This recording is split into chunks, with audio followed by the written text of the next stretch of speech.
Hello and welcome to the podcast devoted to the classic and sometimes not so classic genre cinema of yesteryear. I'm talking about Monster Kid Radio, but you knew that because you downloaded this show probably from a podcatcher or podcast directory of some sort.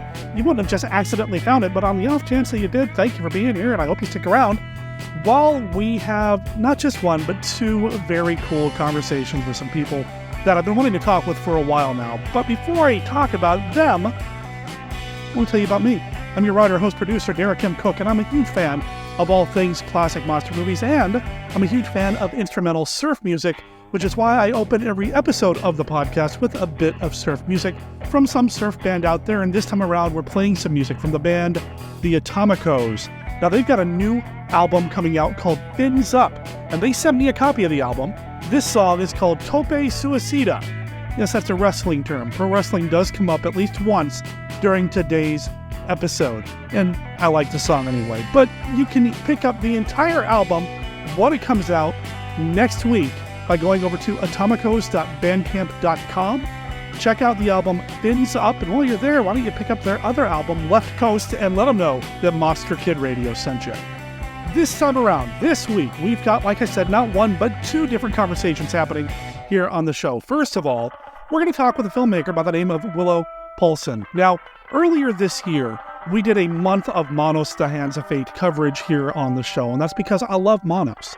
Unironically, I really, really dig Manos, and one person that I've been wanting to talk with for a long time is Willow, because she is spearheading what looks like it's going to be a really cool series called The Manos Chronicles. You might know a little bit about the Manos Chronicles. I've been friends with Willow for a long time on Facebook, just never really had a chance to interact with her. And I've been kind of keeping an eye on the Manos Chronicles a little bit to see what's going on with the project. Willow's going to tell you a little bit more about what the project is, but we're kind of in an emergency situation with the Manos Chronicles. They had some things happen and they need to make a real big push for their Patreon. And, you know, I want to see more Manos material in the world, so I invited Willow to come on the show to talk about it. And then the main conversation we have this week is with returning guest, Monster Kid Radio irregular, Lord Blood-Rah. Lord Blood-Rah is a horror host. He's got stuff happening all over the internet, different parts of the country, and on this week's episode, we're going to catch up with Lord Blood-Rah, talk a little bit about the things that he's got coming up, some new things or returning things for him, and we're going to do kind of an overview, a brief history of the horror host tradition. Does it get super in-depth? No, there are some amazing documentaries for that, and I'll tell you about those at the end of the show. But it is a fun conversation just between a guy who happens to dig horror hosts and a horror host who happens to dig what we do here on MKR. So that's coming up this week here on the show. Plus, Kenny's look at famous monsters of filmland and Mark Matsky's Beta Capsule review, because we cannot go a week here on Monster Kid Radio without talking about a little Ultraman action. Let's go ahead and give the Atomicos a break, let them fade out. They'll be back at the end of the show, no worries. And we'll get on to the rest of this week's episode right now.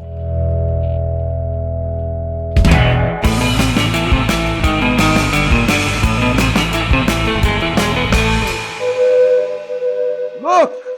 It's coming! What is this? Where did it come from? Monster attack San Francisco. Golden Gate Bridge ripped from towers. Skyscrapers topple. Our city may be next. See Columbia Pictures. It came from beneath the sea.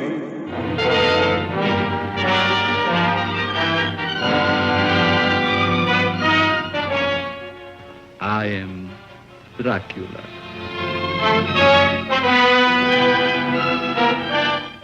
A moment ago, I stumbled upon a most amazing phenomenon.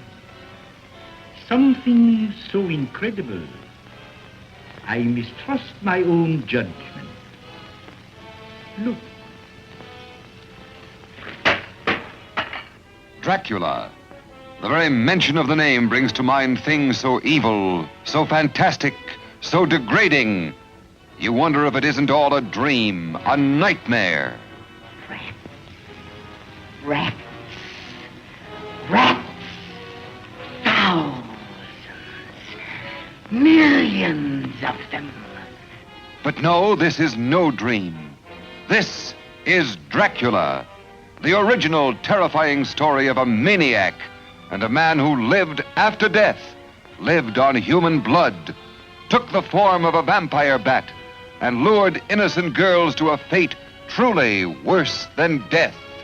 Dracula? Oh, what's he done to you, dearie? Tell me. He came to me. He opened his vein in his arm, and he made me drink.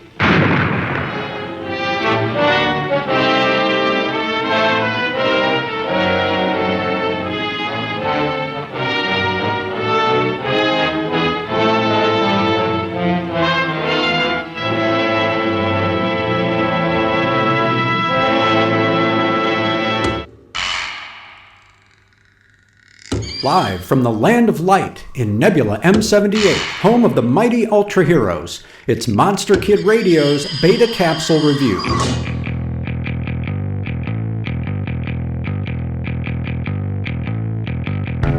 Return of Ultraman, Episode 27, Go to Hell with This One Blow. Original air date, October 8th, 1971. For reasons known only to the monster, Kaiju Gronken, using its saw blade hands, beheads a gigantic deity statue at a mountain shrine in the middle of the night. Having committed its act of large-scale vandalism, it vanishes into the shadows. Meanwhile, on his morning run, Go makes the acquaintance of kickboxer Saburo Azuma, who is training for his final fight. When Go dodges a motorcycle using a maneuver called the Ultra Kick, Saburo pleads with him to teach him the move.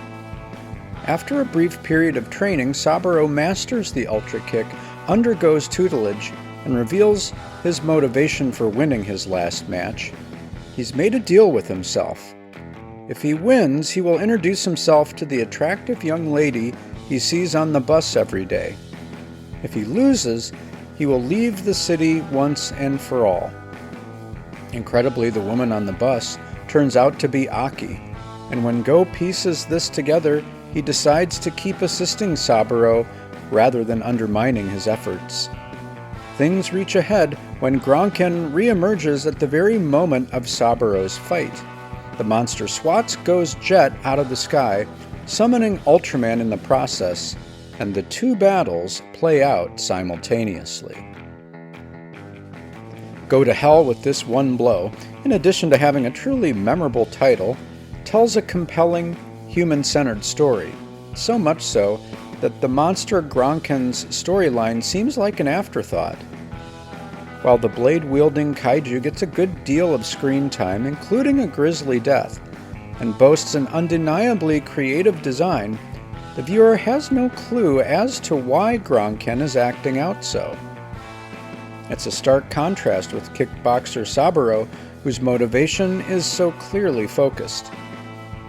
That said, Episode 27 is absorbing, drawing the viewer into the world of athletic competition, punctuated by the appearance of Tadashi Sawamura, who plays himself in a sparring match with Go.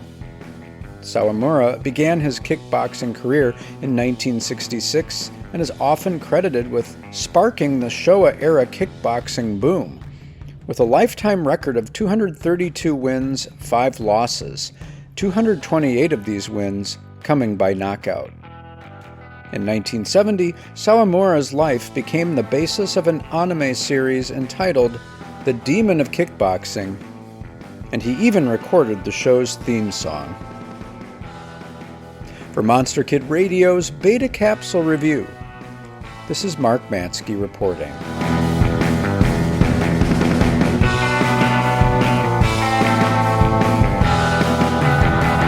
Now, creatures from the grave battle each other to see who or what will be left. See all that remains in War of the Undead, a super triple shock treat starring your favorite ghastly ghouls. See the Prince of Vampires fight the King of Monsters in Dracula vs. Frankenstein. And watch the maddest werewolf alive slash vampires to pieces in Frankenstein's Bloody Terror. And of course, see vampires slaughter savage cavemen in horror of the blood monsters. It's triple terror, 3 times the thrills, torments, and tortures as bloodthirsty demons meet in the massacre of the century. Don't miss the greatest triple shocker of all. It's Dracula versus Frankenstein, Frankenstein's bloody terror, and horror of the blood monsters all in one super show. It's War of the Undead in blood-drenched color. Rated PG.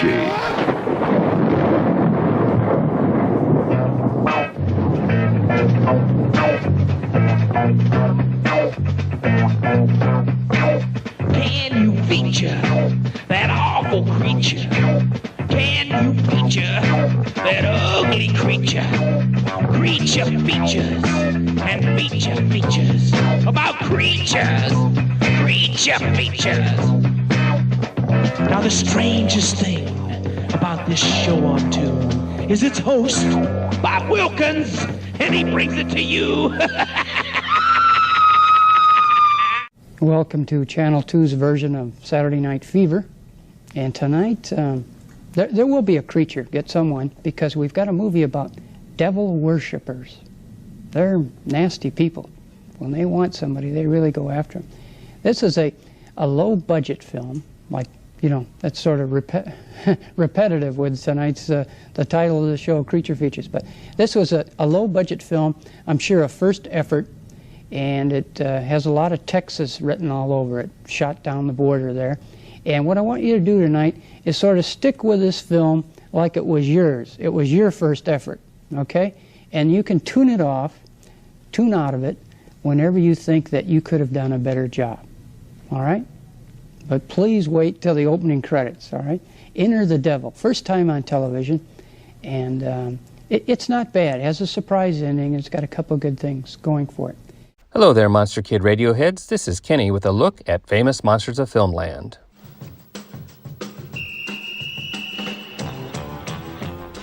Today we are talking about horror hosts. Famous Monsters was on board with these local fiends from the early days, with special attention paid to the Philadelphia, New York ghostly host, Zachary. We heard the first article about him during MKR 445. I promised another look at Zachary the next time we featured a horror host, so here we go. In FM 7 from June of 1960, Zachary graced the cover and was also featured in a 5-page, 16-photo spread with corny pun-filled captions. All this to promote the newest item from the infamous Captain Company. You can have Zachary in your own home. Think of it. He's 6 feet tall, life-size, unbelievably realistic giant photo pinup looks absolutely alive. Really out of this world, here he is at last, Zachary himself, all 6 feet of your favorite ghoul, now available in a full-size pinup that you'll keep forever. This is the most striking 6-foot-tall photo you ever saw, a masterpiece of reproduction that will startle anyone who sees it. You'll think Zachary is actually in the same room with you. The Zachary pinup will supply 100 hours of laughs. Think of the gags you can pull and the fun you can have with 6-foot Zach. Have your photograph taken alongside with your favorite ghoul. Scotch tape the Zach pinup to the inside of your den or bedroom door. Put it between someone's bed sheets. Ring doorbell. When friend answers, hide behind the full-size figure of Zach. $1 million worth of ghoulish glee with Zachary. Money back guarantee if not 100% satisfied with Zachary. Many uses. As a giant-sized pinup in den, playroom, bedroom. As a gag on the inside of a closet door, on a ceiling, etc. As a calendar, by simply applying a calendar pad on the pinup with Scotch tape or paste. As a party gag, put one in the powder room, but don't tell anyone. Wait and hear the screams. As the horror host craze died down, FM didn't have much to say about them. But in FM 144 from June of 1978, Florida horror host Dr. Paul Bearer merited mention in a 4-page, 6-photo article. Here are some highlights. And they said Seymour, the late ghost host, was bad. And Zachary, the original madman of TerrorVision.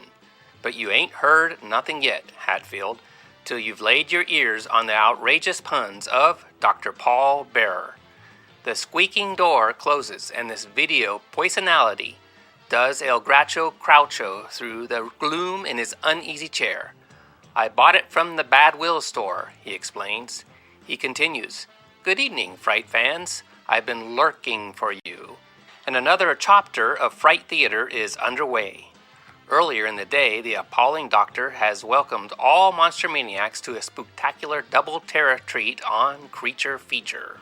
Late last year, Dr. Paul Bearer celebrated his 4th anniversary in the tenement castle as Monster of Scaremonies for Creature Feature, seen in St. Creaturesburg, Florida, and Fright Theater, seen in Saturday nights.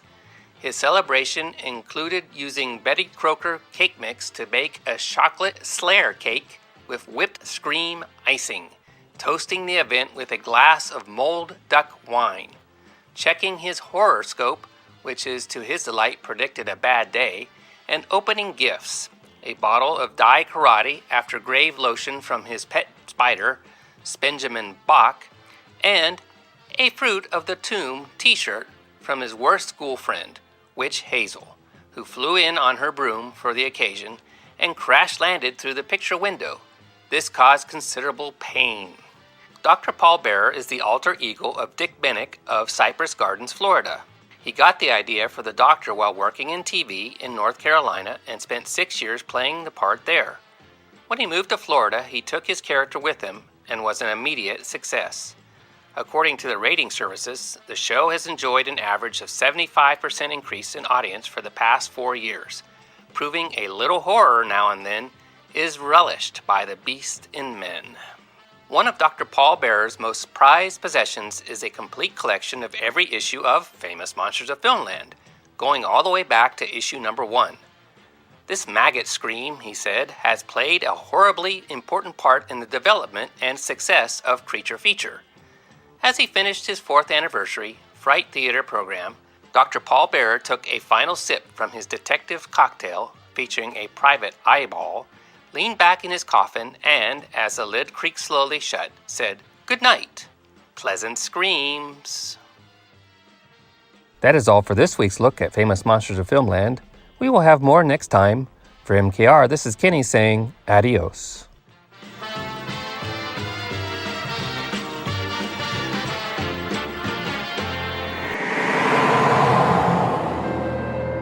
Imagine the world around you is nothing but an illusion. Creatures of legend wage endless wars between shadow and light, but you never see it.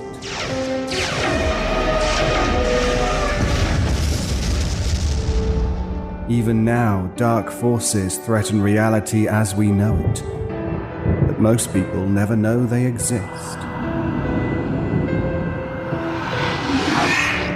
This is the world I walk in. I am called Byron, and these are my chronicles. The Byron Chronicles, available at ericbusbypresents.com, iTunes, Stitcher, and everywhere else podcasts are available.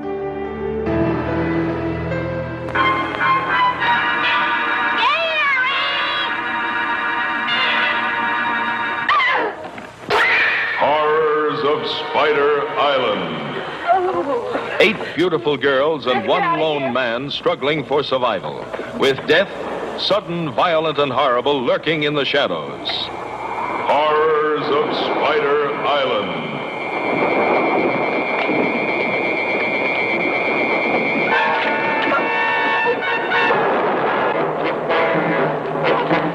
Out of the night came a fate worse than death. A man's mind twisted, his brain poisoned, with an uncontrollable lust to kill.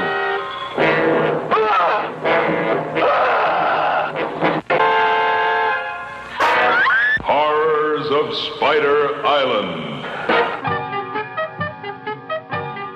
Listeners, you all know I love Manos the Hands of Fate, and I mean that unironically. I'm one of those rare cats that likes to watch this movie straight, without a riff, without commentary. I love Manos. Not only do I love Manos for what could have been, but it also inspires me, and I love how it inspires other people to, explore their own creativity and make other amazing things from this, I'm going to say it, piece of art.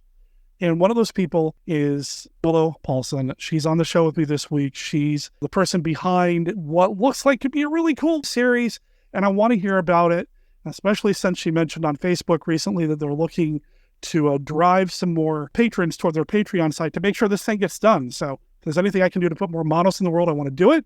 And hopefully Willow can tell us a little bit more about what she's got cooking. How's it going? And welcome to the show. Hello. Thank you for having me. What is it about Manos? I talk to so many people that love Manos and do things based on Manos. I love it, but I still can't figure it out. The first time I saw it, of course, was Mystery Science Theater 3000. And it was like, wow, what the heck? And then I saw the movie Ed Wood by Tim Burton, and it was like, oh, I get it now. That passion, they're just trying so hard to do art and just sort of failing spectacularly. So with having seen Ed Wood, I went back again and watched the original Manos in that light. And I was like, I get it now. You know what? Bless their little hearts. They did try their darndest and they just kind of didn't know what they were doing. And I have a new appreciation. I'm inspired by what they attempted to accomplish. And he technically did win the bet. He did make a movie. This is true.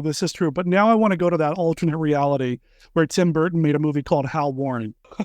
Yeah, well, Jackie's been talking to some folks about possibly doing something along those lines, and I've offered to help with at least a first draft script of that. So who knows? Maybe there will be something like that. Oh, man, don't tease me. I've been friends with you on Facebook for a while, I think because of the Manos and Jackie connection, but you and I have never really interacted too much. I'm looking at kind of your background and some of the work that you've done. Can you tell listeners a little bit about what you do? I do a very different things. I've always been a visual artist. That was my college major. Those who follow me on Facebook know that I make like traditional native style baskets. I do embroidery. I'll do all kinds of stuff. But back in the days of Heroes, which was a huge influence for me, I got involved with meeting the showrunner, and we're friends now. And at one point I was on set and watching him film an episode of Touch by his invitation. And we were sitting there on the beach in Santa Monica. And I said, this is what I want to do for the rest of my life. And he said, what, sit on the beach? And I was like, no, I want to make television. And wow. I started teaching myself and discovering that really in film and television, it matters more what you can do and how you do it, and less about like degrees and, piling on acronyms after your name and such. And then a friend of mine introduced me to Jackie, and Manos just kind of came from there. Backing up a little bit, my first show ever was Vintage America with Ginger, which is the first 3 episodes are still running on Amazon Prime. And I've done a few other gigs with a few other producers. I've done some little stuff around here locally. But Manos, I think I was looking for something to do during COVID.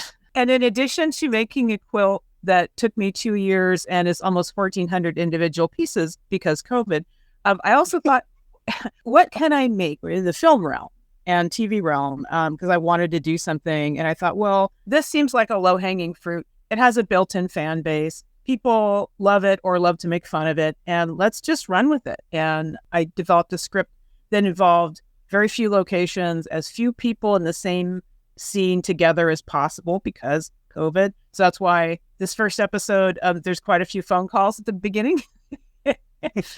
But I'm pretty proud of what we've been able to accomplish with a very, very small crew and one successful crowdfunding effort on Seed and Spark. So we're talking about the Manos Chronicles, and you go to like the Internet Movie Database or you look it up on Patreon, and you got Jackie front and center there. Looks like she's coming back to play the role of Debbie, but she's all grown up and looks like she's not messing around anymore. Right. And I know that there's been Manos Returns that she co-wrote and co-produced. There's The Rise of Torgo, which I've seen, which is quite funny. There's a couple of things, Manos, The Hands of Felt. It seems to be spawning these weird things. I actually, at one point, tried to do a comic book in the Manos verse, but I feel like it's fertile ground because it is public domain. Anybody can do their take on what this all means and what Debbie's fate was and is. So my take is that she's become a monster hunter. See, now you're talking my language. I write about monster. I have a Monster Hunter fiction series that I'm writing. I love a good Monster Hunter story. You put Jackie as Debbie in that role in the world of Monos, the Monosverse, hunting monsters. Oh, you're talking my language, Willow. I don't know why we've waited so long to talk. Facebook is a weird place. It shows you things, it hides things, it does what it wants. And I feel like there's things that you've done that I've missed that I'll have to go back and look more carefully at. But yeah, Supernatural is another big thing that I really, really love. The Magicians, obviously Heroes, as I've mentioned before. Shows like that, which take a kind of familiar territory and kind of twist it in a new direction with a lot of character development. So it's not just, boom, boom, we're shooting superpowers everywhere, blah, blah, blah. I mean, sure, you can do that. That's popular.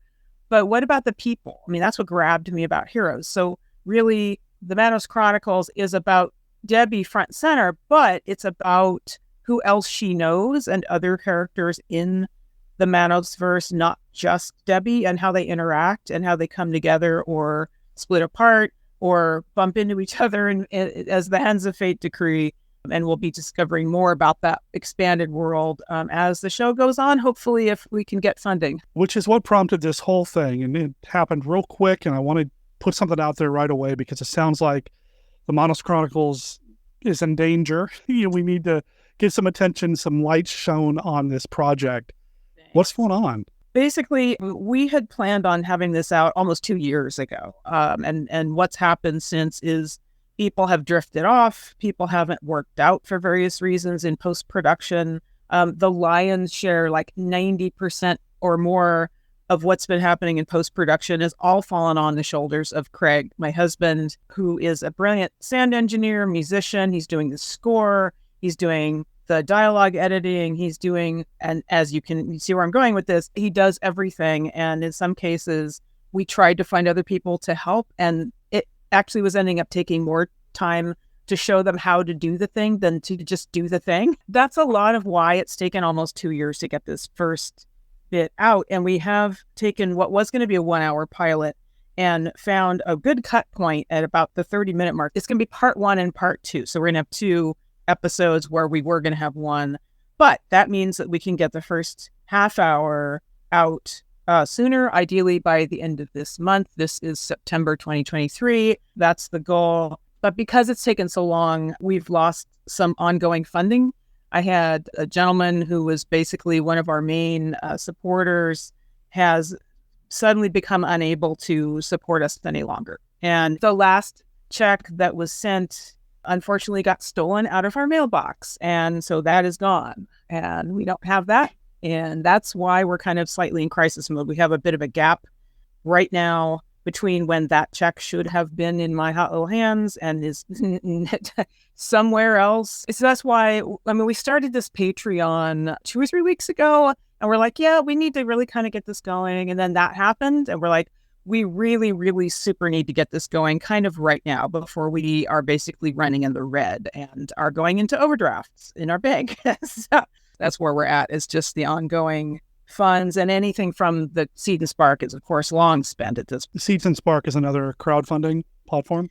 Yeah, we thought that was going to be the way to go. And it was. We went way over our original goal, which is great. But again, with ongoing expenses, there's some ongoing subscriptions for sound design software and other things that trickle over 2 years has just emptied our bank account, unfortunately. So, but we are still going to put out an hour of material plus another 15 minutes, even if we have to somehow fund it ourselves, which again is where the Patreon is coming in. And I have 2 more people that I know are going to be patrons, large patrons. So that gives me hope, but we can always use more. As far as any Manos Chronicles content out there right now, there's a teaser trailer, right? Yeah. And I'll make sure that gets linked in the show notes, of course. I want people to be able to see it. I might have even, if it's okay with you, play a little bit of audio from it on this episode. Yeah. We'll get a taste of what we're looking at here. It sounds great. You can't tell in a podcast, but it looks great.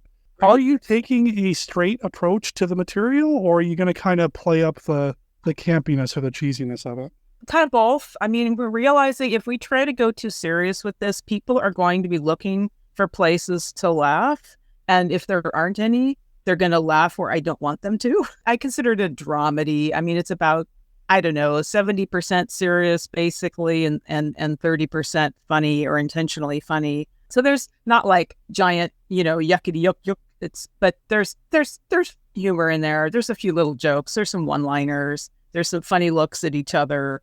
So it kind of breaks up. So I consider it kind of laying the tone of like a funny episode of Supernatural, kind of like that. On the Seed and Spark page, there's talk about distribution. At this point, because things have kind of changed, is there still a distribution plan for what you are going to finish at least? Or do you know what you're doing there yet? Yeah, that's shifted a little bit because our distribution people that do like Vintage America with Ginger, they require at least 60 minutes of material to be able to distribute. Because we've cut it in half and our first 30 minutes is being released as episode 1, our original crowdfunders, we will let them see it first. Then we are going to put the first 30 minutes up temporarily on YouTube for everybody to enjoy. And then once the second 30 minutes is finished, we're going to pull that and then go into regular distribution on Amazon Prime, Tubi, and then whatever else that comes. Okay, so give you a little bit of a tease, and then to watch the rest, tune into Amazon or wherever else. Okay. Yeah, because I can't really, they don't have exclusive, but they don't want me to have it for free someplace, so I do have to pull it off of YouTube. Sure. In order to have distribution, sell it to Amazon. So the first a few months or something, or however long it takes us to get part 2 finished, because there's a lot of special effects in part 2, and that's part of what was bogging everything down, is we wanted to release it as originally planned, but we were realizing that it was going to take so long to do what we've done, plus all of the special effects in the second half, that we thought, you know what, let's pinch it off. Let's get the first 30 minutes out clean as it is. There's a little bit of effects in there, not anything super exciting. Well, there's one cool thing. And then that gives us a little bit of time, a little bit of breathing space to then finish the other half while still being able to put something out for folks who have waited so long for this. And we're very, very appreciative for your patience. Gotcha. So we got Jackie coming back, and do you want to see Diane's name in the credits? She actually does a voiceover. Not because she's in Colorado and we couldn't come out here. We couldn't go back there. I think at the time she was ill in some manner and it just wasn't possible. So we did do a voiceover session. She shows up in what's now episode 2. So the second half of part 1. So she's in there. That's the only other person from the original at the moment. There's a couple of their folks. There's one of the wives that we're looking at using in a future episode if that ends up working out. But we have some new folks that are joining the cast. And I don't have much to give away exactly. I've got this one guy that is absolutely hilarious. He was the only choice really for this one role, and he's absolutely hit it out of the park. He gets introduced in this part 1, and I don't want to say too much about what he's doing, but Randy Davison is just comedy gold. You will love it. Yeah, I'm looking at the cast list and I didn't recognize any of the other names, but now you've got my interest. Yeah, look him up. Randy Davison, he had a little part in Mank. He's had some smaller parts like that in bigger movies, and then bigger parts in smaller movies. And he's actually, I use him for voiceover whenever I can, because he's just so good and he's so fun to work with, and he takes direction really well. Well, we'll keep an eye out for that. And then are you directing the episodes? Yeah, it's going to sound scary, but this is my directorial debut properly. I did a tiny amount of directing on Vintage America with Ginger, and then Hidden Gems, which is another little tiny show that my husband and I do, a little travelogue kind of thing, which Randy edited that. That was an experience. I knew I was ready to do it. I've been on enough sets that I've learned a lot in the time since I've started basically teaching myself about 10 years ago. Actually, yeah, 10 years ago this year is when I first started doing production on Vintage America. So I've been kind of in the biz for about 10 years. It sounds exciting. And like I said at the top of this, I want more Manos in the world. I think Manos is a fascinating film and just amazing, and something I've never considered watching through the lens of an Ed Wood approach, but now I kind of want to watch Ed Wood and then Manos back to back just to kind of see what that experience is like. And I would have never put those two in the same sentence, let alone movie marathon. That's awesome. Well, and it's the same kind of energy though, right? I mean, it's an appreciation of the little indie filmmaker who is just trying their darn hardest and may or may not know what they're doing and is just using what they have at their disposal and just has the stars in their eyes and the big vision. And it's the appreciation. It's a love letter to all those people that we make fun of. But you know what? They completed a movie and they were just that determined. And, hats off to them. All right, well, where can people find more information or follow up with you regarding the Manos Chronicles? You'll find our Patreon. We do post to Facebook also. Those are really the two main places that we exist at the moment. We're expanding all of that. But again, it's pretty much just me and my husband. Again, thank you for doing this so quickly, and we'll get this posted and get the word out. The beacon for Manos will be lit, and hopefully get some light shown on your project, and hopefully see many, many, many episodes. May the flaming hand of Torgo light our way.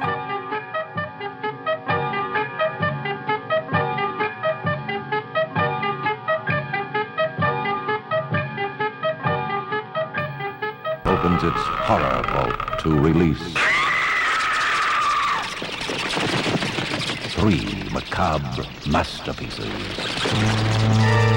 Bela Lugosi as Count Dracula, Lord High Priest of the living dead, begins a legend of fear as he claims the soul of his first victim with the mark of the vampire.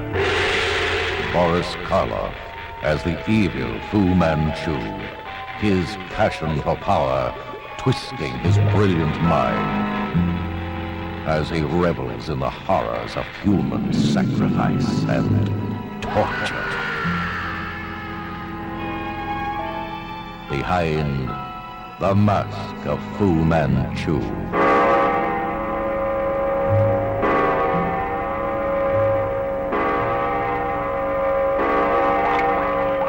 Frederick March as the futuristic experimenter Dr. Jekyll, using chemistry to expand his mind, delving into the taboos of the unnatural,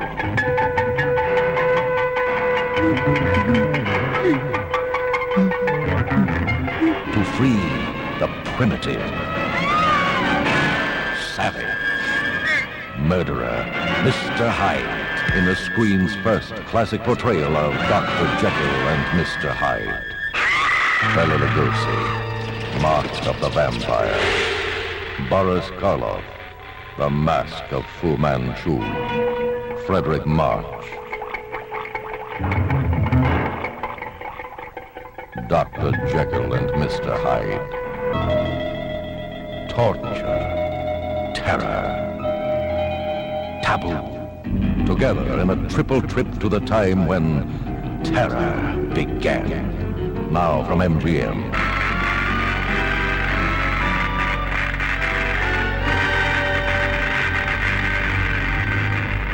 Three immortal horrors never seen on the little screen.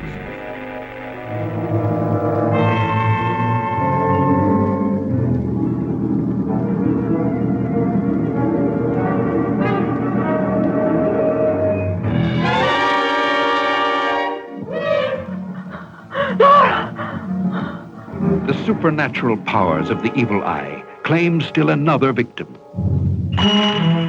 Its malevolent enjoyment of tantalizing torture hangs threateningly over John Saxon, Letitia Roman, and Valentina Corteza. Oh, she was always against me. She hated me. Madness and the maddening aura that destroys reason fills their every breath with the smell of death.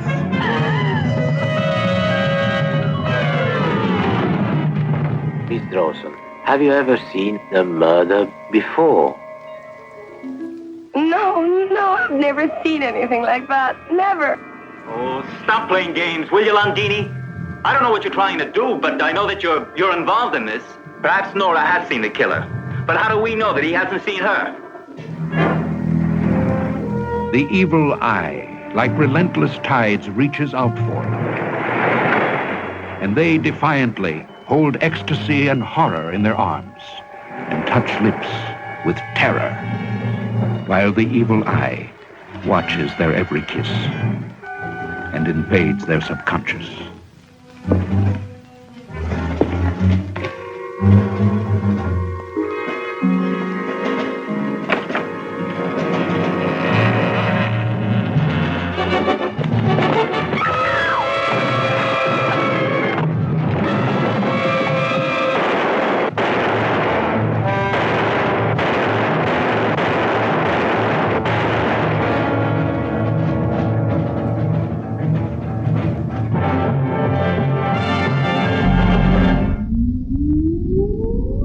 Countdown for blast off.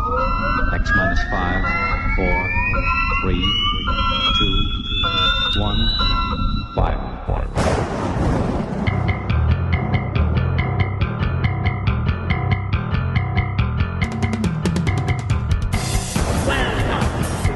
Blood-Rah's nerve-wracking theater.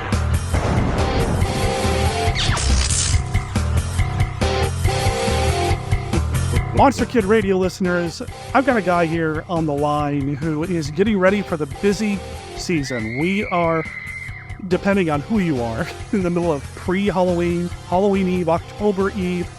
But as far as I'm concerned, if you live your life right, it's always October in your heart, man.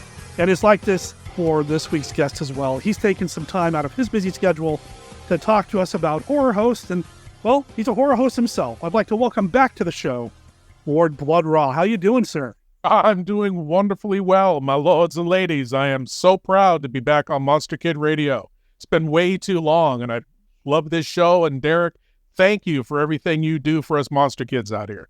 Yeah, I love doing this show, and I love all the conversations that I get to have with people across the country about this kind of stuff. It's one of the best things about podcasting and just the internet culture in general is that I've got friends across the world that are into this kind of thing, and you're one of them.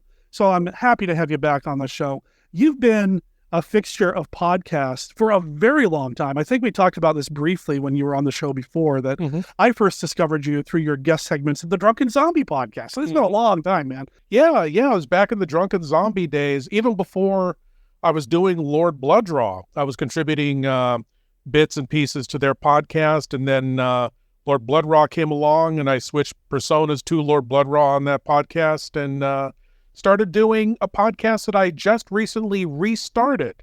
Yeah. Blood-Rah's Nerve-Wracking Auditorium. So that's been going for the last, the reboot, I should say, has been going for the last year or so. It's about a year, where I host old-time horror radio shows. And I love it. I love this stuff. And it's perfect listening for Halloween. I was just talking with an audio producer friend of mine, Eric Busby, from Eric Busby Presents, and he said that, you know, Derek, you really should host old-time radio. It's like, dude, there's people that are doing it that are far better than me, and I'm just going to have to point him in your direction because they can never love that stuff. I appreciate it. Yeah, it's available on everywhere you can get podcasts and on YouTube. Comes out every Saturday. Like I say, late at night on these fall evenings, turn it on around midnight, and it will give you some chills. There's some good stuff. I mean, the Price of Fear alone, just Vincent Price. Oh, well, Vincent, how are you going to beat Vincent Price? Amazing.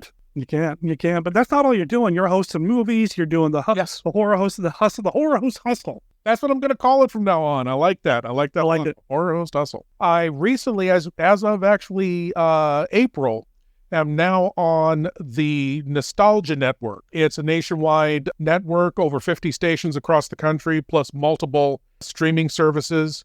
And it's on every Saturday night at 9 Eastern, 6 Pacific. Then there's an encore showing at 2 a.m. Eastern, 11 p.m. Pacific. And very, very thankfully, due to my affiliation with the Nostalgia Network now, I'm no longer limited to public domain films. Ooh. Which is very nice. So I'm going to be doing some Hammer films, some original classics. As a matter of fact, I'm doing a Halloween night 3-hour special hosting the original Dracula and the original Frankenstein. Oh. And I cannot wait. Yeah, so that on the Nostalgia Network coming up very soon. So I just looked up the Nostalgia Network. I cannot get it over the airwaves in my part of the country, but you said you can find it online? Streaming on Roku, Sling Free TV, Distro, Local BTV. If you go to watchnost.com. You can find all the streaming platforms and stations where you can watch the show. I will make sure there's a link in the show notes to that because I mean, the more horror host content we have, the better. And now that you're able to dip into some non-public domain material, I mean, I love the public domain. Don't get me wrong. I love me too. There's some fantastic films there. Yes. But to be able to expand, how cool. Oh, yeah. And I'm going to be doing a healthy mix of both throughout the show because I've got a backlog of well over 100 past episodes that are obviously all public domain. And I have hosted the non-public domain stuff, but always live. You know, I've always done that live, but to do it on the show, I'm so thrilled about doing it. Like I said, I love the public domain stuff, but to be able to dip into Dracula and Frankenstein and the Hammer films and to be able to do that, it's going to be like horror host's dream right there. I'm still rather shocked by it, to tell you the truth, yeah. Now, I know that we've talked in the past about your history as a horror host, and I'll find the old episode and put a link in the show notes to that. Mm-hmm. But you've been a fan of this medium, this, do we say job or career? I mean, this hobby, whatever. Tradition. There we go. Yeah. For a while now.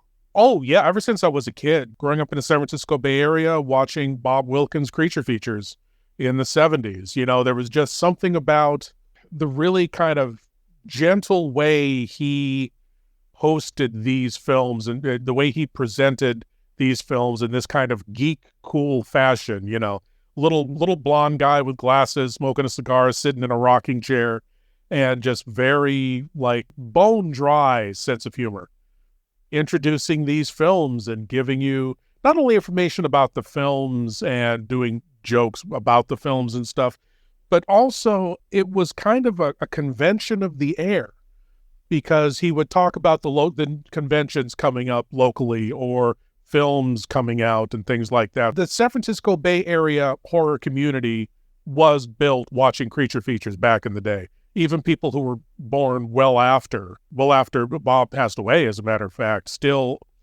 owe the camaraderie and the unity of the Bay Area horror community back to creature features back in the 70s. And you're based out of California, and you're contributing to the community. Yes. Oh, yeah, exactly. Exactly. And everybody doing anything in that community, people who put on shows and, you know, comics and whoever, most of them grew up watching Bob Wilkins and were introduced to the entire genre through that show.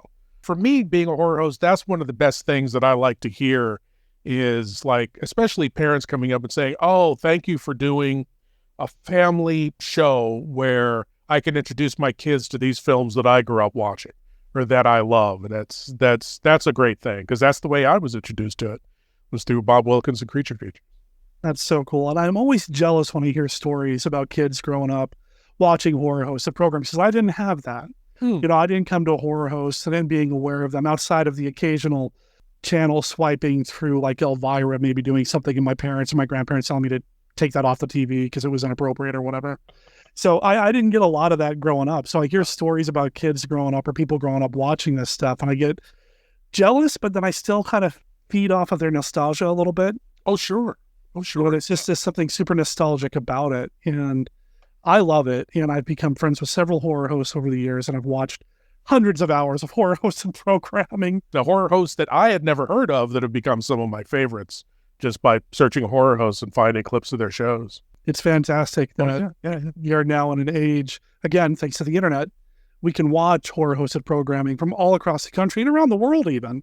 You know, there's horror hosts out in Australia that I used to watch, you know, that sort of thing. So to be able to watch this programming that was originally intended to just be kind of like local air filler. That's exactly it. Yeah, that's how it all started was local independent stations back in 57 when the Shock Theater movie package came out. You know, they would pull either the weatherman or some guy out of the mailroom or something like that, put him in a costume and say, okay, be creepy and introduce these films. You know, that's really, well, okay. That's the common kind of thing. People say, well, that's where it started. Okay. Let me ask you, you're an expert on horror. Well, I would say, who was the very first horror host? So the popular answer is going to be Vampira, right? That's going to be the popular answer. But I have a feeling that because you posed this question to me, you're about to drop some knowledge here, Lord Blood-Rah. Oh, So you know. yeah. Vampira was the very first television horror host. Absolutely. But the tradition goes back to 1931 to radio. Okay. Now, the very first horror host was Nancy, the old witch of Salem, from The Witch's Tale. And that started in 1931. It was an anthology, old horror radio series, told some stories that were based on classic tales, mostly original stuff. And old Nancy, with her black cat Satan, was the very first host. And she welcome you into her hovel, and she would always start out mentioning her birthday. 103 years old I be today, 103. Well, Satan, let's tell him one of our pretty tales and that kind of thing. Great host, wonderful host. And she was the very first, in any broadcast medium, the very first horror host. Now, it's interesting that the very first radio horror host and horror host ever was a woman, and Vampira, 1954. Started the television tradition of horror hosts. I find that very interesting. Until you said something, it just didn't even occur to me. Is the old Nancy stuff available anywhere? Oh yeah. If you go to like archive.org, they've got pretty extensive library of them. You can find them on YouTube as well. It's all obviously public domain stuff, so you can listen to it. And there are varying degrees of quality. Some are sadly so staticky you can't even hear what's going on. But there are a few out there that are pretty good quality. Okay. Where you can really enjoy the episodes. Yeah, and in just a few minutes, Lord Blood-Rah just added hundreds of hours of content that I am going to have to get through now because it sounds fascinating, and I can't wait to listen to it. Yeah, check her out. But she really kind of opened up the floodgates for horror hosts in radio. After her, there was the Hermit of the Hermit's Cave. There was the Mysterious Traveler, the Whistler. Inner Sanctum Mysteries, which came a little later, was kind of important in horror host history because that was the first host, Raymond. He started out being called Raymond and then later just the host. He was the first horror host to be funny. All the other ones were just straight, creepy characters and mysterious characters that were out to kind of chill you. Raymond made jokes. Raymond was funny. To tell jokes about a vampire couple that argued over what was the appropriate age to tell their son about the facts of death. And just various, just being that kind of gallows humor that now is, the bread and butter of horror hosts. So that was, Raymond was the first funny horror host. I've listened to a lot of old-time radio, OTR, and I've played some on the Monster Kid Radio Twitch stream a few times over the years as well. And, you've got your show, and there's been other podcasters and streamers and content creators that have presented it as well. But I still haven't listened to nearly as much as I've watched horror movies and watched horror television. There's just so much of it out there. But I can see the link, though. I can see the link between, like, the narrator or the host of an OTR show looking at the horror host tradition, kind of starting from that. I mean, you could probably say it goes even further back with just storytelling in general, but having that format, being born there. Having a touchstone character that launches you into these shows every week. That really started with the radio horror hosts, and then in the 50s, the comic book horror hosts from EC, the Tales from the Crypt, Vault of Horror. Bill Gaines, who ran EC, said those were all based on The Witch's Tale and The Hermit's Cave and that. So the radio led to comic books, which led to television. That's where that's the line of the tradition, really. The comics, I've read a few over the years as well. And, I haven't talked about this on the show lately. I'm going to mention it now because maybe I've got some new listeners or maybe somebody's remembering something differently now. I remember when I was growing up, I read a comic that was a reprint of one of these Vault of Horror Tales from the Crypt. I can't remember which one it was, but I remember there were 3 stories in it, and each story was introduced by somebody different, a different character. And one of the stories has stuck with me to this very day, 40 plus years later. And I wish I could remember what it was, because I'd love to go back and find it again. Okay. It's two guys and their respective girlfriends walking around the neighborhood the two guys grew up in. They're best friends, or maybe they're brothers. And they see the old haunted house at the end of the street that they never went up to as a kid, because it was the old haunted house. Nobody wanted to go there. There's a creepy person that lived there or whatever. They just always avoided it. It's the one all the kids threw rocks at or whatever, that sort of thing. Yeah. And they're telling the girls they're with about the time when they were kids that one of them threw a baseball or hit a baseball through a window. But they were too scared to go up to the door to knock on the door to get the ball back. Well, now that they're grown up, they're like, well, let's go talk to them. Let's go apologize or make amends or just see if there's anybody still living there. Nobody answers the door, but the door does let them in. They do go inside. And as grown-ups, they wander around the house and see that it hasn't been touched in years. And they finally find the room that has the window that they broke the ball through. And they find a skeleton sitting at a table, like having eaten, like in the middle of eating breakfast, and a baseball sitting on the table in a hole in the skeleton's skull, where they realize that they killed this guy when they were kids, when they threw the baseball through the window. And I wish I could remember what story that was, because I would love to go find it again and read it and see if it holds up to my memory. Probably not, but I would love to go back and reread it again. That's great. Somebody out there has to know. I hope somebody listening has to know, because that's wonderful. Yeah. I don't remember the other stories. I mean, I vaguely remember one being about a merry-go-round and grabbing the brass ring and a ghost of a grandfather, maybe. But yeah, the one with the skeleton is the one that always has stuck with me. Now, that one, when you mentioned the merry-go-round with the brass ring, that triggered a memory of a cover of either Tales from the Crypt or Vault of Horror or whatever, where it's somebody riding a merry-go-round. I think it's a kid riding a merry-go-round, and there's a severed hand dangling from where you get the ring from. I could totally have dreamt that up. I don't know. But it triggered a memory. Again, out there, if you... Yeah, listeners, if you have any ideas, I'd love to know. If I'm right or if I'm hallucinating, please let us know. Didn't think I'd be talking about that today, but, that's the best thing about talking to fellow monster kids and fans, though. And as we were talking about earlier before I hit record, we get to talking about this stuff, and there's talking. But yeah, to try to kind of get back to what we were talking about with the horror host tradition. How long have you been doing yours? I started in 2009 doing live shows. Okay. I did live shows for like 2-3 years. I totally fell into horror hosting backwards.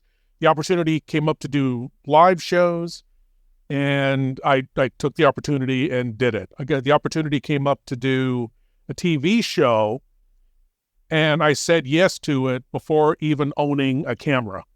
I said, well, yes, I want to. Yes. Stumbled my way into that. And from there, I got 2 or 3 regular commercial TV shows back east, plus a whole bunch of public access stations. Now I still have those public access stations, but I'm on the Nostalgia Network. I say this very often, but if, back in 2007, if you'd have told me I was going to be a horror host, I'd have said, you're out of your mind. No. Really? No way. Yeah. I mean, it was never an ambition of mine to do it. I always had the love of horror and science fiction films and the love of the tradition and of horror hosts and things like that, but never dreamt of doing it myself. Never. I mean, this is anybody who knows me. This is an old story, but friends of ours owned a winery out here in California in Castro Valley, and they wanted to show Plan 9 from Outer Space. And I said, wonderful. Yeah, you got to do it, but you need a host. So we got a hold of a local host, and the show came off, but it didn't quite. There were some promises made that didn't happen, and yada, yada. And the next day, he came over and said, well, I want to do that every year, but do you know any other hosts? And I said, no, I don't. And my wife turned to me and said, well, why don't you do it? And the next year, I did it, and fell in love with it. Absolutely fell in love with doing it. And then the show added the TV show added a whole new aspect of it, where I'm not only sharing these films with an audience right in front of me, but I'm sharing these films with an audience that's just out there. And just through feedback that I've gotten, messages, who are enjoying it and either discovering the films or rediscovering the films. And that's the thing I love about it, is sharing these films with the people who love them like I do. You know, the good, bad, or indifferent films. Like you say, the classic or not so classic. People love them, and I love sharing. That's always been a focus of mine on the podcast is, you know, with rare exception, I try real hard to keep things pretty light and positive because every movie's somebody's favorite, right? Yes. I always try to respect the film. I gotta say, some films it's hard. You know, I believe I've done everything in the Larry Buchanan law. But Larry, the more you watch Larry Buchanan films, there is a feeling you get from a Larry Buchanan film, you know, like Zontar the Thing from Venus, Curse of the Swamp Creature, that kind of thing. Really low budget stuff. Remakes of the old AIP science fiction classics that you come to like enjoy after a while. And then when you read about Larry Buchanan, he knew he was making schlock. He knew it. He was proud of the fact. He was like, yeah, I'm turning these over for a quick dime, and that's what I do. You know, so it makes it even more kind of enjoyable when you look at them that way. Exactly. Yeah, but I always try to respect the films. Absolutely. Oh, yeah. For sure. When you started doing Lord Blood-Rah, which it blows my mind that you just kind of fell into it because you're such a natural at it. You've got such a presence, and the voice alone, I mean, you got it down, man. I would have thought you would wanting to do it for years, and it just sounds amazing. So thank you. But when you started getting into the horror host, what classic horror host, did you look at for inspiration? Obviously, Bob Wilkins a little bit. Or are there others of that era or around that time that struck a chord with you historically? Bob, of course, in the sense that I love a horror host that just looks down the barrel of the camera and talks directly to the audience and gives the impression that we're watching this movie together. You know, and as the movie goes along, points out things that either happened or will be coming up, or facts about the film or jokes about the film. So I knew that I wanted to do that because that felt the most natural.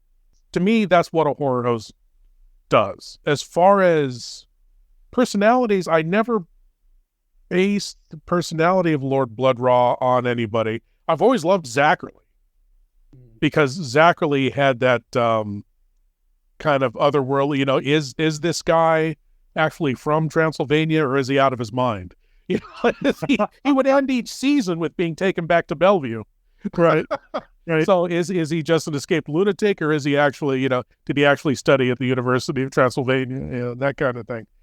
Well, the look of Lord Blood-Rah just came to me like kind of wholesale. I don't know why.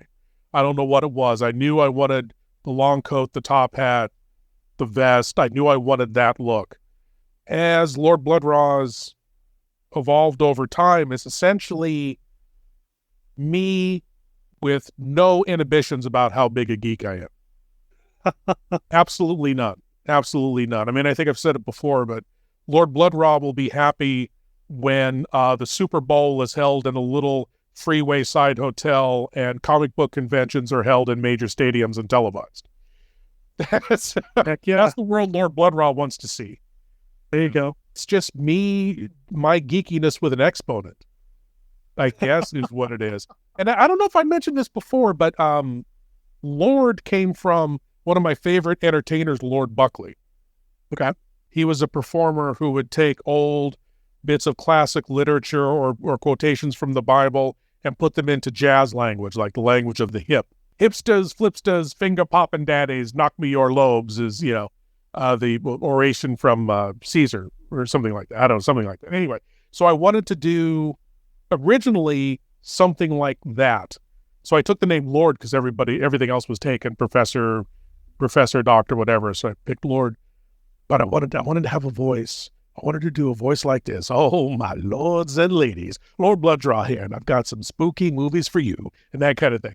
And before my first show, driving there, I was practicing the voice, and oh man, my lords and ladies, I got a wonderful movie for you tonight, and da-da-da-da. And I was practicing the voice, and I got up on stage, and the voice went away within 2 seconds. It just left me. left me because I realized as soon as I stepped on the stage, that's not me. And it's not going to work, and the audience is going to know if I'm maintaining a fake character. They want you, right? You want to be honest with the audience. So that went away, and then Lord Blood-Rah just kind of fell into place, I guess. I get the sense that, and I've talked about this before, I'm pretty open about it. I'm a huge fan of professional wrestling. And a lot of the more successful and popular professional wrestlers will talk about how the characters that they're portraying are just them turned up to 11. And I get the sense that a lot of my favorite horror hosts, you and a handful of others, it's just you, just the volume turned way up. That's certainly true for me. Now, that's interesting about wrestlers. I did not know that. Yeah, I would say that's definitely true for me. And I hope that my personal love of these films comes through Lord Blood-Rah, because that's all he's about, is loving these films and enjoying these films. Sure. So, yeah, that's a good point. I guess it is just me with an exponent. So we talked about Vampira briefly. She was the first televised horror host, but she only had a pretty short run. Yeah, 1 year. One year, but she made to have that kind of impact. I know. She made such a huge splash in that year. I mean, Time magazine, I believe Look magazine as well. Well, it was the time. It was 1954. So I think that just that combination of darkness and sexuality, I don't think anybody had ever seen anything like that before. You know, I mean, because Vampira was loosely based on what the character that later became Morticia Addams from the Addams cartoons. But no one had ever seen that in person, you know, especially on TV. You know, Mila Nurmi in that makeup and in that costume, just phenomenal. But yeah, it only lasted a year. And she beat the big influx of horror hosts with Shock Theater by years. She was 1954, Shock Theater was 1957. So she beat it by a few years. Yeah, which is interesting. They really, I mean, KABC TV LA really took a risk when they did that, when they put her on the air. As a matter of fact, they got some complaints. People were saying, "What is she? Why is she? She's too dark. What is this? That's too creepy." As a matter of fact, there's a great documentary on her, Vampira and Me, I believe it's called. And the station, because of Vampira's success, put another character on whose name is escaping me, that was basically the sexier version of Vampira. She was hosting romantic films in the afternoon. And she was in this white bedroom, wearing a lace nightie in bed, introducing these films. They knew they had something with the TV host, with Vampira, but that other show didn't last long. But yeah, Vampira, for the impact that she had, lasted only 1 year. You'd think she'd lasted years with her, with how influential she is. A lot of talk about her. When you think about horror hosts, you can't help but think about her. Right. And she only lasted a year, and there's so little material available to watch. Yeah, I think there's preserved. Right. There's barely one episode's worth of bits from her, which is really sad. But then again, that's what TV was back then. You know, if it was a live show, nothing was recorded, or if they recorded it, recording tape was so expensive that they re-recorded it. I don't even know if there was videotape in 1954. Was it? Because I think all the things that survived of Vampira are kinescopes. Some listener will correct me if I'm wrong, but I think you're right. Yeah. So, yeah, it's sad that, you know, when you think about the amount of television history we've lost through either they didn't have the technology to record it, or they recorded it and thought, who's going to want to, you know, they saw it, it was broadcast, it's done. Yeah, no one's going to watch this in the future. Right? Oh, man, if they had only known. If they'd only known. And cared. Yeah, that's right. That's right. Yeah, because I'd be eating that up right now. You know, if there was a way to go back and save some of this lost media, my horror host collection would grow so much. Oh, yes, absolutely. Yeah, it's a real shame, yeah. You know, you mentioned Zachary, who also had a huge impact and a huge part of horror host history. I mean, he started as Roland, and then Zachary shortly after that. Right. Was there a gap between Vampira and Zachary? What was the middle of that? Well, yeah, Vampira was 1954, and Zachary started in 1957. Okay. In Philadelphia. Yeah, John Zachary, started as Roland, as you said, but John Zachary was his name, and he was an actor in Philadelphia who, back in the glory days of little independent local television, was on a Western show that this little station produced, and he played an Undertaker, and it was just like a one-shot character. He played an Undertaker, and when Shock Theater was released, somebody at the station said, "Hey, remember that guy who played that Undertaker? He was pretty good. Let's put him out in front, in that same costume out in front of a camera." And he talk about a voice. First of all, talk about a voice. Zachary was, oh man, incredible voice, great singer. He doesn't get enough credit for his singing. He released a bunch of albums of spooky novelty songs, but was a genuinely good singer. He was great and was around for a long time, off and on different stations, moved from Philadelphia to New York, worked in radio as Zachary, hosted a teenage dance show called Disco Teen for a while. As Zachary, look him up on YouTube, Zachary Disco Teen.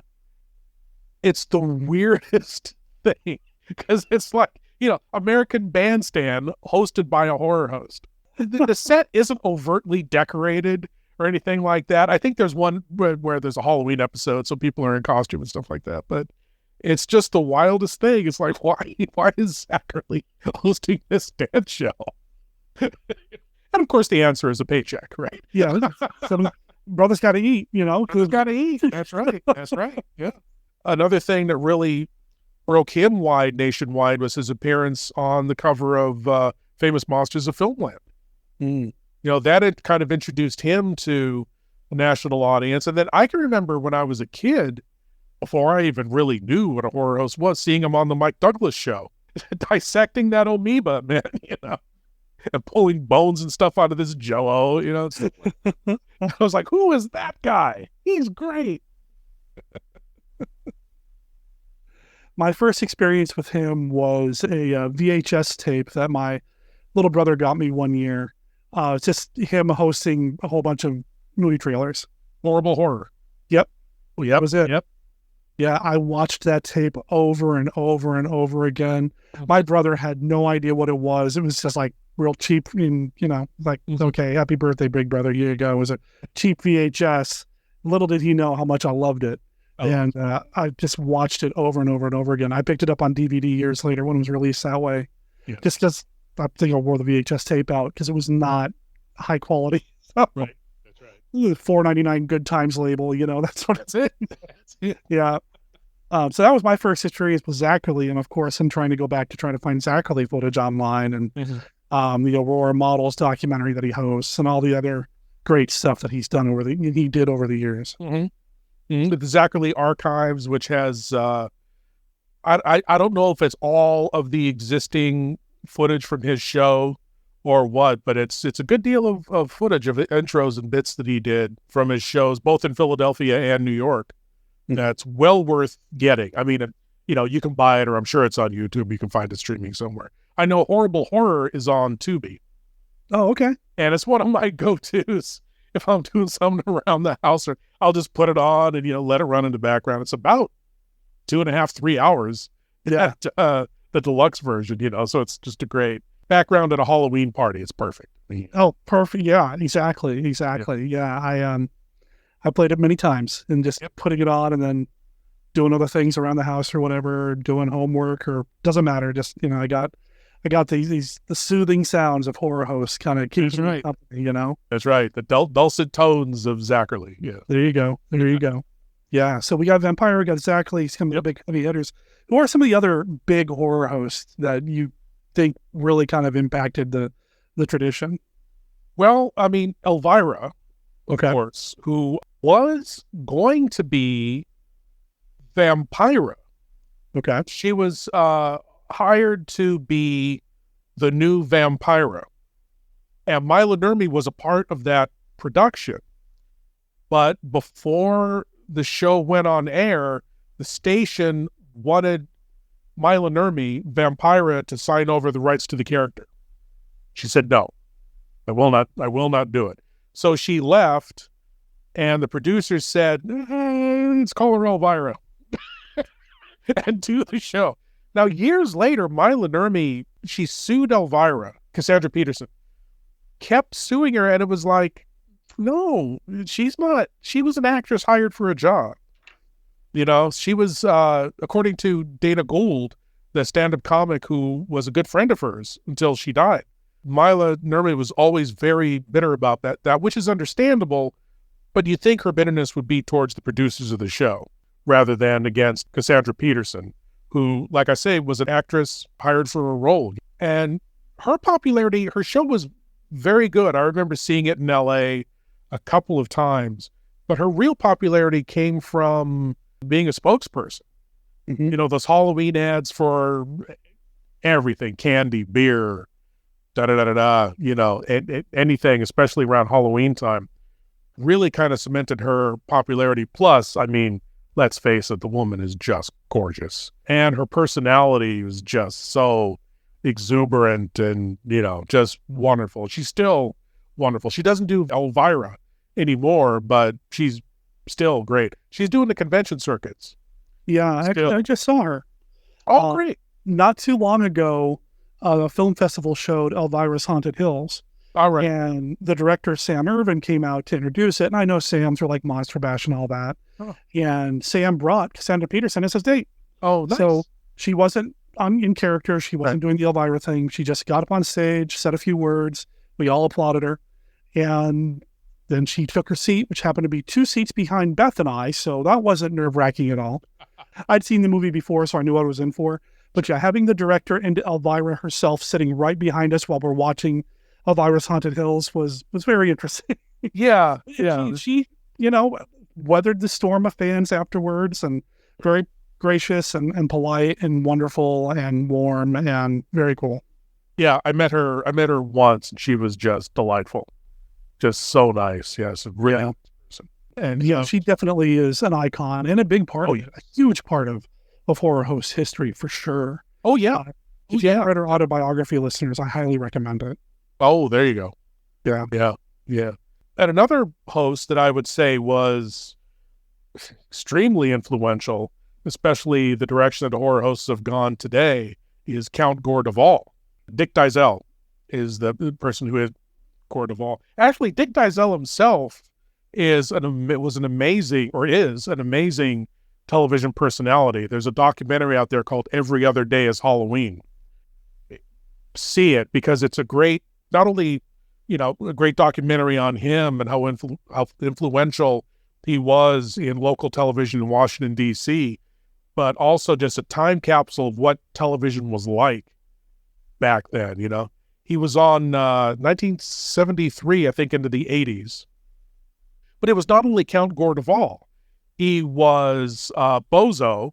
Bozo was franchised across the country. So there were every state, every community had their own Bozo the clown, who had to have the same makeup and adhere to the same rules, So he was the local Bozo, and then he did a show called Captain 20, where he hosted cartoons in the afternoon. So he was very busy there for quite some time, but he was Count Gore Duvall, vampire character, very racy at times. There was a lot of sexual innuendo and more than sexual innuendo on his shows. Very interesting, very kind of adult horror host.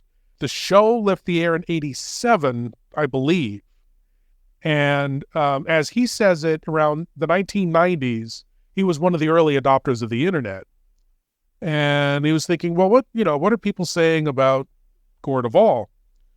So he looked it up, and everything was Gore Duvall was ex-horror host. And he was like, well, I'm not ex anything. What am I going to do about this? So he was the very first horror host to do a weekly show on the internet. He was the first one to realize that the internet is now the new local television. It's the new independent television. And he's been going strong ever since 1998. You can still find him online. Count Gore Duvall. CountGore.com. Again, I'll make sure there's a link in the show notes for that. Yes, CountGore.com. And I've met him at a convention some years ago. Great guy, very supportive, wonderfully supportive. I shook his hand and thanked him for leading the charge to the internet. Because, I mean, today, that's where you're going to find a good over 95% of horror hosts is online. Mm-hmm. That's where you're going to find them. Some horror hosts are lucky enough to be on commercial TV, local TV, things like that. But the majority are going to be online, streaming, what have you. And Gore Duvall was the first one to see that potential. And he was the first one to go there and show everybody that it was possible. And now you've got entire streaming stations. You've got the Monster Channel. You've got the Vortex, Other Worlds TV, all of these different stations that are primarily horror host content out there. And I think that all traces back to Dick Dysel and Gore Duvall. The Every Other Day's Halloween DVD is highly recommended. Yes. And even though it's a historical documentary looking at the history of what Count Gore Duvall was doing, that documentary came out in 2009. So it's also an interesting snapshot of what horror hosting was like 13, 14 years ago. Mm-hmm. You know, and it's even grown since then. So you see some people that were relatively prolific at that point, like Penny Dreadful's on that documentary. I mentioned on that, and she's a dear friend of the show. I love Penny Dreadful, and Danielle's fantastic, right? And as I have said a couple of times, I've become pretty good friends with a number of horror hosts over the years here on the show. I include you in that list, but you know, of course, there's you, there's Penny Dreadful, Dr. Gangrene, Dr. Bob Tesla. A lot of these folks, I really love what they do, and they all have their different take on it. But again, without the historical work being done by people like Count Gore or Elvira or Zachary, we wouldn't have any of it. So I think it's really fun to kind of look at the history and those who came before. Oh, absolutely. Absolutely. It's a tradition. It is a tradition that has been unique actually to American television.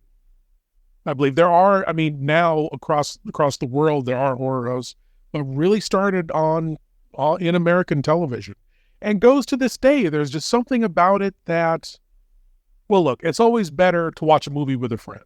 Sure. Right? Especially a horror film. It's always better for the reactions and just the enjoyment of it to watch it with a friend. And that's always the feeling that I go after with my show is, again, we're watching it together. This is our regular Saturday night thing. We're going to get together. I know more about this film than you do, so let me explain a few things, and I'm going to joke here and there and, about the film. And there's something about that formula of having somebody tell you a story. Like you said, it goes back to storytelling. That just works. Mm-hmm. Really, it just works as a television tradition. We've mentioned some of the big ones. Yeah. Who else do you think we need to mention? If we're looking at like the history of horror hosts, who else needs to be mentioned in the conversation? Well, I think finally Svengoolie, Rich Cause. The original character Svengoolie started in 1970, went to 1973. It was portrayed by Jerry Bishop. Rich Cause was an intern on that show. Later asked, hey, can I do the show as son of Svengoolie? He said yes. Then later he just became Svengoolie. Then in 2011 was picked up by MeTV. That's the big turning point. He's one of the first horror hosts to be nationally syndicated.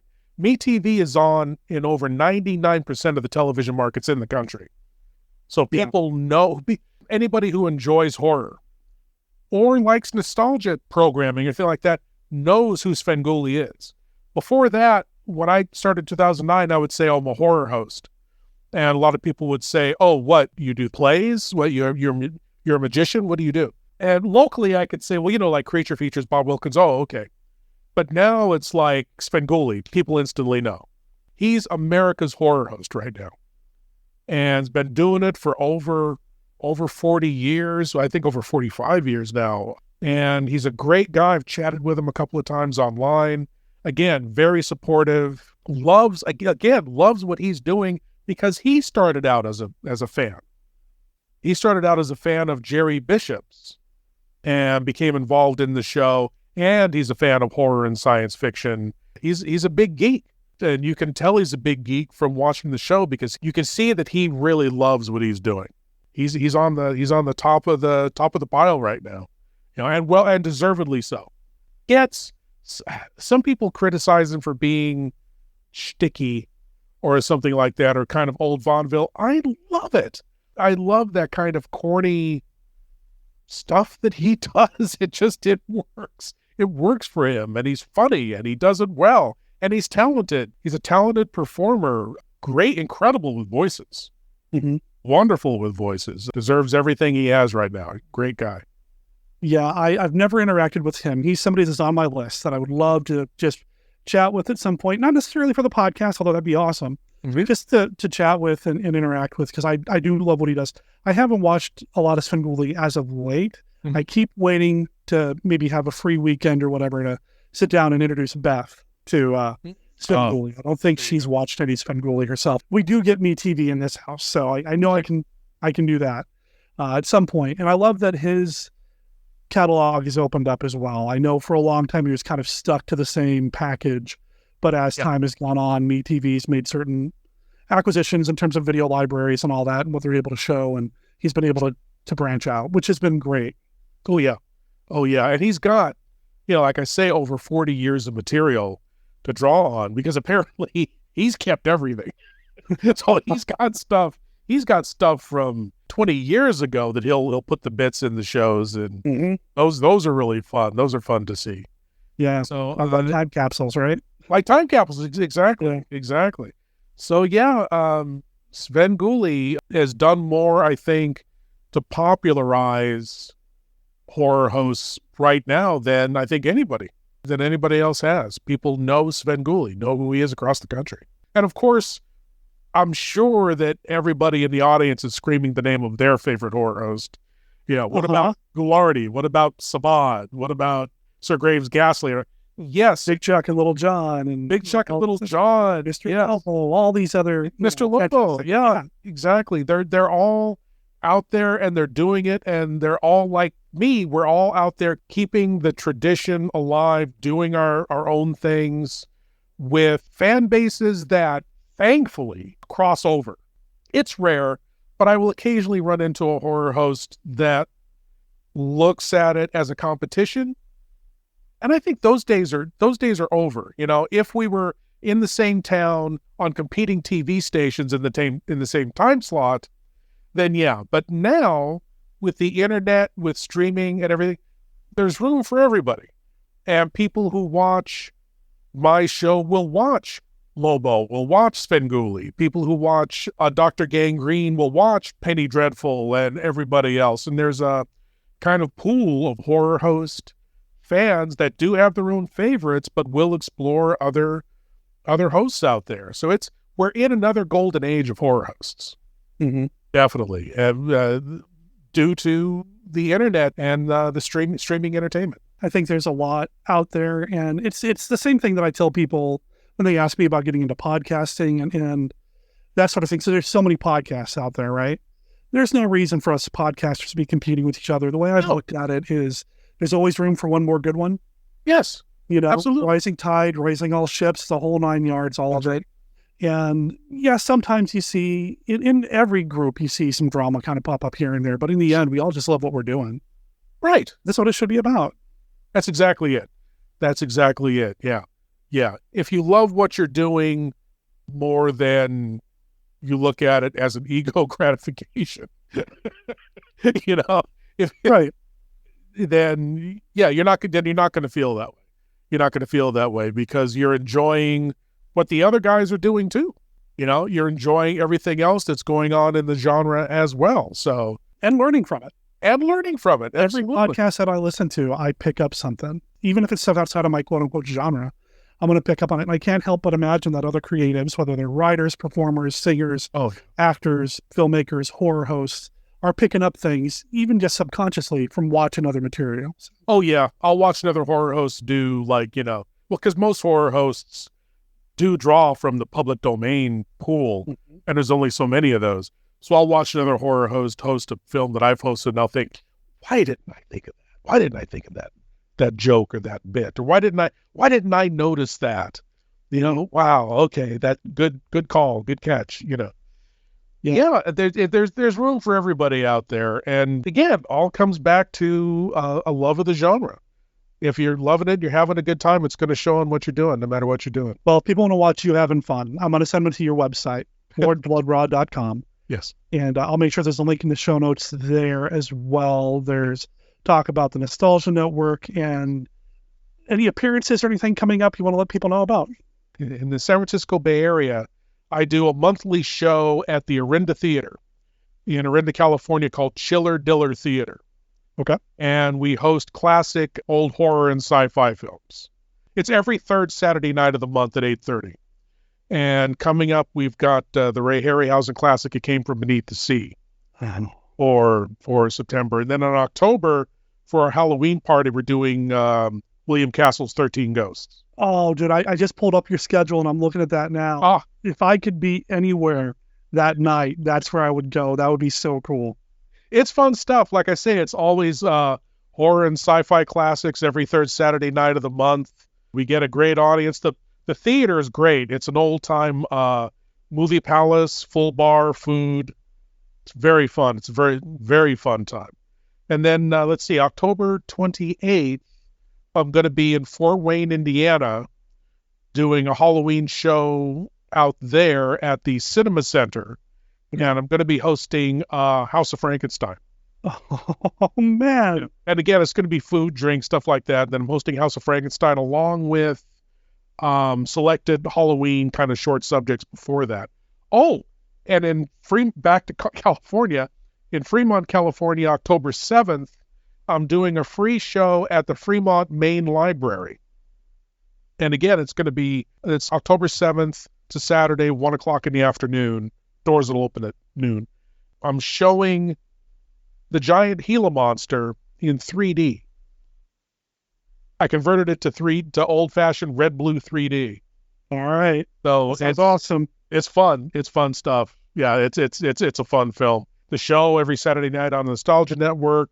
The podcast comes out every Saturday. Oh, my newest show. It's been around for a little bit now. I have a show on my YouTube channel called Captain Paxar's Star Cadet Hour. And what that is it's a show that hosts old 1950s children's sci-fi shows like Space Patrol, Tom Corbett Space Cadets, Rocky Jones Space Ranger, Captain Zero, that kind of thing. Flash Gordon. And that comes out every Saturday at 9 a.m. on YouTube channel. And that's been going for a while now. I don't know how many more I'm going to be able to do because it's getting harder and harder to find episodes. Yeah. Of what exists that's watchable, that isn't like a kinescope of a kinescope of a kinescope, Yeah. But for now, that's on my YouTube channel. So check out the YouTube channel. There's a lot of fun stuff on there that I do. And LordBlood-Rah.com for any live appearances or anything else I got going on. Well, link in the show notes, of course. I want people to be able to check this out. And I've got friends out in Fort Wayne, so I'm going to give them a heads up that Lord Blood-Rah's coming. Oh, please do. Please do. And that same day, the 28th, I'm doing a meet and greet at Stoner's Fun Store. Okay. As well. So I'll be there noon to 3 p.m. signing autographs and selling merchandise and meeting fans. Doing that horror host hustle, man. Doing the horror host hustle. You got it, man.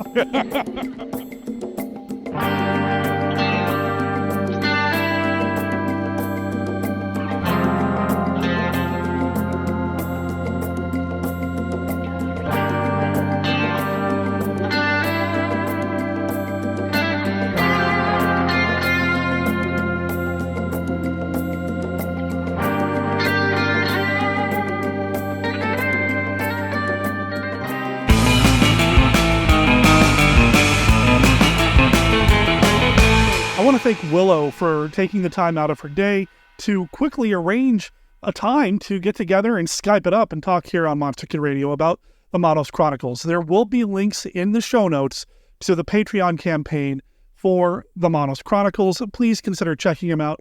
If nothing else, maybe help boost the signal let people know about what's going on with the Manos Chronicles. And big thanks to Lord Blood-Rah, who had all the time in the world. Well, maybe not all the time in the world, but he was supposed to be on the show last week, and I had internet issues. So, he was in a holding pattern and was willing to work with me to appear on the show this week. So big thanks to him for making that happen. Now, I said at the top of the show that there are some really good documentaries about the history of horror hosting, and I'm going to include some links in the show notes, Amazon affiliate links in particular, to things like Every Other Day is Halloween, and like the Elvira autobiography that I mentioned, as well as a book about John Zachary. But I also am going to encourage you to go to Amazon or Tubi or some of these other sites where you can legally watch some of these movies and look for other horror host documentaries. I'd recommend a movie called American Scary that came out in 2006. There's also a movie called Virginia Creepers that I'd recommend as well. These are both really, really good. Of course, if you go to YouTube and look up horror hosts, you're going to find all sorts of material out there. There's an interesting compilation out there that came out in 2004 called Monsterama, a tribute to horror hosts. Like I said, it's like a compilation, mixtape almost, of horror host material. There is a video on YouTube called The Golden Age of Horror Hosts Volume 1, which implies there's a Volume 2, and so on. Again, it's a mixtape, a compilation of different horror host programming from across the country. So I'd recommend that as well. And I would love to hear about your favorite horror hosts, your horror host memories. Did you have a horror host growing up? Do you have a horror host that you like a lot right now? Please email me at monsterkidradio@gmail.com and tell me all about it. I'd love to share it with the listeners here on the show. You can also call and leave me a voicemail by calling 360-524-2484. And hey, if you're a horror host and you want to come on the show and talk about what you do, I have an open platform, man. I love horror hosts, and I would love to talk to more horror hosts here on the show. So reach out to me, get a hold of me, and we can get you on the show. We can talk about doing the horror host thing. We can talk about what you do, or just talk about your favorite horror host. Or we can talk about the movie we're going to be talking about next week here on the show. Somebody else who's been in a holding pattern while I deal with my technical issues is a guy by the name of Scott Glancy. Now, Scott has never been on the show by himself. You may have heard him in the past from various panel recordings from things like the H.P. Lovecraft Film Festival and CthulhuCon, but he's never done an actual guest spot on the show where we sit down and talk about a topic or a movie. Well, last year at the Lovecraft Film Festival and CthulhuCon, I only went for one day and I moderated a panel about Lovecraft's favorite films. It was a fun conversation, and I believe I even included it here in the feed as an episode of MKR. Well, at that point, I made a promise to Scott that I was going to have him on the show proper, and it's finally happening. Next week, he and I are going to sit down to talk about a movie from 1932 called The Mask of Fu Manchu, starring Boris Karloff. Is this a traditional horror movie? Not really, but it's Karloff, it's the 30s, and it's my show, so I think it fits because I want to talk about it anyway. And Scott's got some viewpoints about the film that he wants to share. It's just going to be a fun conversation, and actually to sit down and talk to Scott, that's going to be great. I've been wanting to do that for a very, very long time. Scott is a role-playing game designer, writer, and publisher. He's done a number of other things as well. And like I said, I know him through the Lovecraft Film Festival crowd. So to get him on the show, man, that's going to be cool. So that's coming up next week here on the show. Not sure what's happening after that, but I have made some decisions about the rest of the year. I'm going to go ahead and let you know what they are now so that y'all can help hold me to it. November. I know it's a couple of months off, but in November, we are going to get our vampire on. We're going to have Nosferatu November. We're going to talk about nothing but vampire films in the month of November. And then in December, Dino-cember. We're going to do dinosaur movies. And I've already reached out to a couple of people and talked with them about having them come onto the show to talk about some dinosaur films. So that's going to be a lot of fun too. As far as the rest of this month and October goes, well, as you know, Beth is super involved with Scaregrounds PDX, which is one of the biggest haunts, I think the largest haunt in the Portland, Oregon area. I mean, they got 3 attractions plus 2 mini attractions taking over Oaks Park for the entire month, well, every weekend of the month of October, and then a little bit into November as well. So she's busy, which means I'm also busy because I also work at Scaregrounds. Plus, you know, we're a couple. So when she's busy, you know how it works. October's going to be busy, but I'm trying to make sure that I have enough content to keep us going. Don't know if we're going to do a themed month in the month of October, although I have a few ideas. So stay tuned for that as well. And of course, stay tuned to find out what's happening the rest of this month. And the best place to do that, check out that segue, is our website at monsterkidradio.net, where you're going to find links to everything you heard about here on the show, including the Patreon campaign for the Models Chronicles, Lord Blood-Rah's website, the Amazon affiliates that I mentioned earlier, our contact information, everything you need to know about MKR. It's right there, up to and including links on our various social media platforms, our Facebook page, our Facebook group, and our Twitter. We're on Discord and on Reddit and our own personal Patreon as well. So go check that out.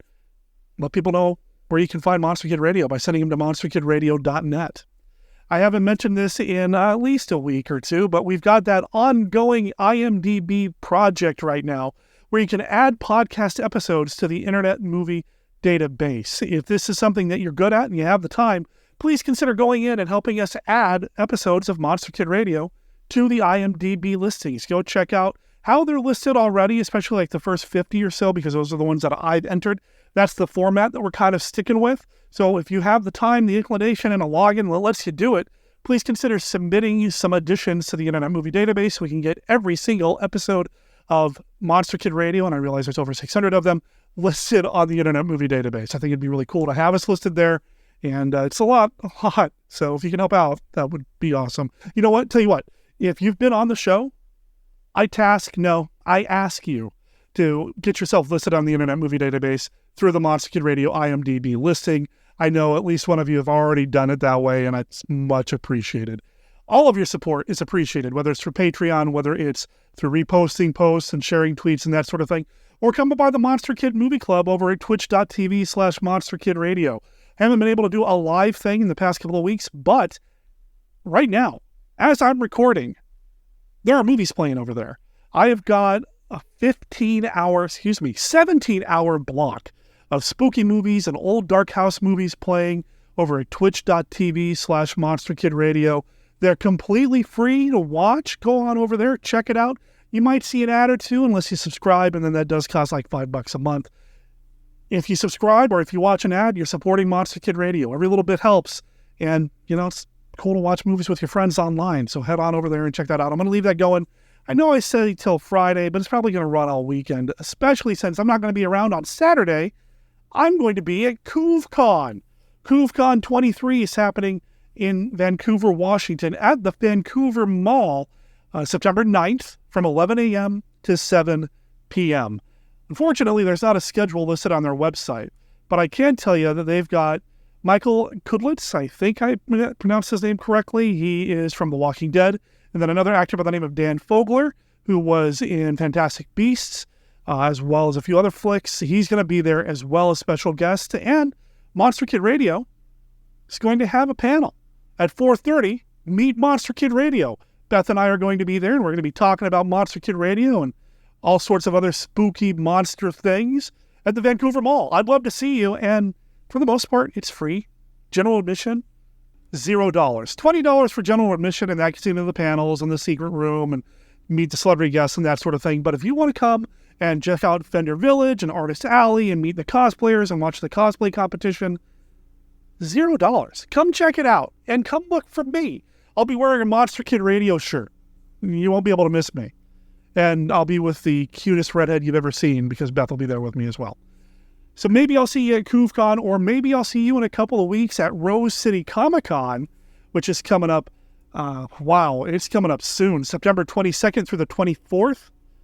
And on September 22nd, from 5 to 5:45 p.m., Monster Kid Radio will be celebrating a decade of dishing about monsters with a live panel, a live episode of Monster Kid Radio. It'll be recorded live at the very least anyway. And Beth and I are going to be there. Chris McMillan will be there as well. We're going to be on the Weird Stage, which is the biggest room I've ever had at a panel or an event. So this should be a good time, if not a little intimidating. Hey, make it easier on me. Give me some friendly faces to look at by coming out to Rose City Comic-Con and joining me on Friday for the Decade of Dishing About Monsters Monster Kid Radio panel, or just hang out. Come up and see us. We'd love to meet you. We love meeting listeners in person. I love showing off what I do on the podcast front to my wife. I love showing my wife off to my podcast listeners. I just love hanging out with y'all and talking monsters. So hopefully I'll get to see you there drop me a line at monsterkidradio@gmail.com if you're going to be at CouvCon or Rose City Comic Con, and I'll keep an eye out for you. Like I said, I'm kind of hard to miss. Again, I'll be wearing a Monster Kid Radio shirt of some sort, I'm sure. All right, that brings us to the end of this episode. Let's go ahead and wrap up by reminding you that Monster Kid Radio is a registered service mark of Monster Kid Radio, LLC. All original content of Monster Kid Radio by Monster Kid Radio, LLC is licensed under a Creative Commons Attribution, Non-Commercial, No Derivatives 3.0 unported license. Of course, that doesn't apply to the song Tope Suicida. That is copyright 2023 Atomicos. They're an awesome surf band based out of Alberta. Check them out at atomicos.bandcamp.com and pre-order the album Fins Up. It comes out on September 15th, and you can pick up the song Tope Suicida as well as the rest of the songs on this 11-song album and support an amazing surf band in the process. My name's Derek M. Cook. I'll talk to everybody next week. Ciao.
Sammy Guevara on the floor.